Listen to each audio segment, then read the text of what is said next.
सिन्दूरारुणविग्रहां त्रिनयनां माणिक्यमौलिस्फुरत्तारानायक शेखरां स्मितमुखीमापीनवक्षोरुहं पाणिभ्यामलिपूर्णरत्नचषकमो रक्तोत्फलं बिभ्रतीं सौम्यां रत्नघटस्थरक्तजर्वां ध्यायेत्परामम्बिकाम् अरुणां करुणातरङ्गिताक्षीं धृतपाशां कुशपुष्पबाणचापाम् अणिमादिभिरावृतां मयूखैरहमित्येव विभावये भवानीं ध्यायेत् पद्मासनस्तां विकसितवदनां पद्मपत्रायताक्षीं हेमाभां पीतवस्त्रां करकलितरसद्धेमपद्मां वरावराङ्गीं सर्वालङ्कारयुक्तां सकलमभयदां सर्वसम्पत्प्रदात्रीं सकुङ्कुमविलेपनामलिकचुम्बिकस्तूरिकां सबन्धहस्तेक्षणां सशरचापपाशां कुशां अशेषजनमोहिनीमरुलमाल्यभूषाम्बरां जपाकुसुमबासुरां जपविजोत्पलीरम्बिकां 2026వ సంవత్సరం జనవరి నెల 3వ రాశి మిథున రాశి. ఈ మిథున రాశికి రాశిలో గురువు, తర్వాత సప్తమంలో కుజుడు. మరి ఈ రాశి వారికి చెప్పాలంటే కేతు ఒక్కడు తప్పితే ఏ గ్రహం బాగాలేదు. ముందుగా చెప్పాలంటే ఈ రాశి వారికి కుటుంబంలో భార్యాభర్తలకి ఎక్కువ సమస్యలు వచ్చేట్టుగా ఉన్నాయి. ఏదైనా ఈ సమస్యల వల్ల గొడవలు పెంచుకుంటే చాలా ఇబ్బంది కలుగుతుంది. జీవితంలో విడిపోయే పరిస్థితి కనబడుతుంది.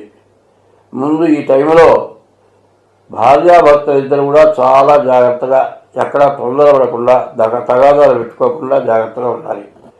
తర్వాత సప్తమ కుజుడు కాకుండా మరి గురువు, జన్మంలో గురువు, ఈ గురువు వల్ల కూడా విపరీతమైన ఖర్చులు ఉంటాయి. ఈ గురువు కుజుడు ఈ 2 గ్రహాలు పూర్తిగా చెడుగా ఉన్నాయి. దాదాపుగా చెప్పాలంటే కేతు ఒక్కడే బాగున్నాడు. ఈ కేతు వల్ల నీవు మంచిగా మాట్లాడగలుగుతావు, అందరితో మంచిగా ప్రవర్తించగలుగుతావు. ఈ రాశి వాళ్ళు ఎక్కడైనా సరే ఒకటే చెబుతున్నా, భార్యాభర్తల్లో ఇద్దరిలో తగాదా వచ్చిందనుకోండి, ఒకళ్ళు ప్రశాంతంగా నోరు మూసుకొని ఊరుకుంటే ఏమీ గొడవరాదు. నువ్వు ఒక మాట అంటే 2 మాటలు అంటారంటే మాత్రం ఇది విడిపోయి కోర్టుకెక్కే పరిస్థితి కనబడుతుంది. సప్తమ కుజుడు పూర్తిగా కుజదోషం. ఈ కుజదోషం వాళ్ళు ఎంత జాగ్రత్త పడితే అంత మంచిది. బుధుడు బాగున్నాడు. బుధుడు వ్యాపార కారకుడు. బుధుడు వ్యాపారానికి బాగా ఉపయోగపడతాడు. కానీ ఈ సప్తమ కుజుడు, జన్మంలో ఉన్న గురువు, వీళ్ళ వల్ల విపరీతమైన సమస్యలు, రాహుకేతువుల వల్ల కూడా పెద్ద గొడవలు, ఇంట్లోనే కాదు బయట కూడా సమస్యలు, అనవసరమైన గొడవలు వస్తూ ఉంటాయి. వీటి నుంచి మీరు బయటపడాలి అంటే ఎంతో జాగ్రత్తగా ఉండాలి. తర్వాత ఈ రాశి వాళ్ళకి చెప్పాలంటే రాహువు, శని, గురువు, రవి, కుజుడు, శుక్రుడు 5 గ్రహాలు పూర్తిగా బాగాలేవు. 5 నుండి 6 గ్రహాలు బాగాలేవు. మరి ఈ 6 గ్రహాలు రాహువు, శని, గురువు, రవి, కుజుడు, శుక్రుడు ఈ గ్రహాలు ఏవి బాగాలేవు.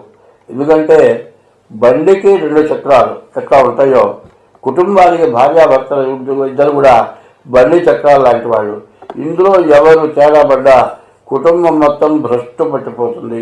పిల్ల జల్ల, తల్లి తండ్రి ఇంతమందిని లాక్కుల బండి లాగటం ఎట్లా అంటే 2 చక్రాలు ఉంటే బండి లాగటం జరుగుతుంది. ఓ చక్రంతో బండి ఎంతవరకు సాగుతుంది. కాబట్టి భార్యాభర్తలు ఇద్దరు కూడా ఈ మిథున రాశి వాళ్ళు ఎంతో ప్రశాంతంగా ఉండి జాగ్రత్తగా ఉంటేనే వీళ్ళ పరిస్థితులు బాగుంటాయి. లేకపోతే మాత్రం చాలా ఇబ్బంది, చాలా నష్టాలు, కష్టాలు ఎక్కువగా ఉంటాయి. కాబట్టి ఈ రాశి వాళ్ళు ఎంతో ఓర్పుగా ఉండాలి, ఎంతో జాగ్రత్తగా ఉండాలి. తర్వాత ఈ రాశి వాళ్ళు ఏం చేయాలంటే డేట్ ఆఫ్ బర్త్ ద్వారా తప్పనిసరిగా జాతకం చూపించుకోవటం ఒకటి. శనికి, రాహుకి, కేతువుకి, కుజుడికి, గురువుకి ఈ గ్రహాలన్నింటికి కూడా జపాలు చేయించుకోవడం చాలా అవసరం. అయితే ఇది కరెక్ట్ కాదు. ఎందుకంటే గోచారం అంటే జన్మ నక్షత్రాన్ని బట్టి వచ్చేది గోచారం. ఏదో పేరు పెడతారు, పెద్దవాళ్ళ పేరో దేవుడి పేరో పెడతారు. అది కరెక్ట్గా గోచారం కాదు.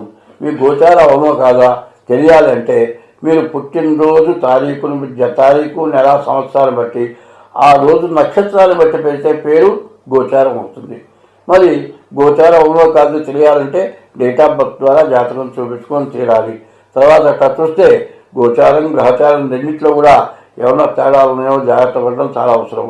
ఎందుకంటే ముఖ్యంగా చెప్పేది ఏమిటంటే మానవుడి జీవితంలో అందులో మన అనాది ధర్మం ఎట్టంటే గృహస్థాశ్రమ ధర్మం అంటారు.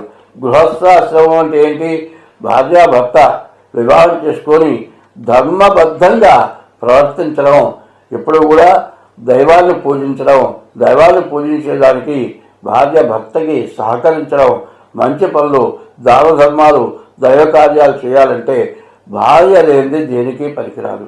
ఒక్క దానం ఇవ్వాలంటే భార్య నీళ్లు వేస్తే కానీ దానం వేయడానికి అవకాశం లేదు. కాబట్టి భార్యాభర్తల్లో సమస్యలు వచ్చేట్టుగా ఉన్నాయి. కాబట్టి ఈ రాశి వాళ్ళు చాలా జాగ్రత్త పడితే మంచిది. స్వస్తి.